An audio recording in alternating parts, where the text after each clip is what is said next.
sóng gió vượt qua trùng trùng ngập lớn sông pha, toàn dân một khối hát chung bài ca.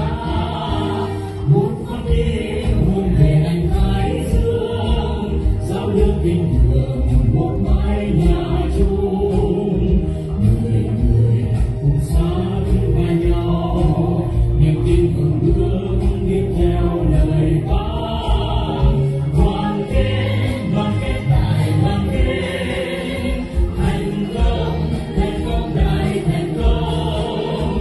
Dàn xanh non nước kiên cường, mặt trận ta mãi sắc hoa tươi hồng. Đoàn kết đại đoàn kết, thành công đại thành công. Dàn xanh non nước kiên cường, mặt trận ta mãi sắc hoa tươi hồng.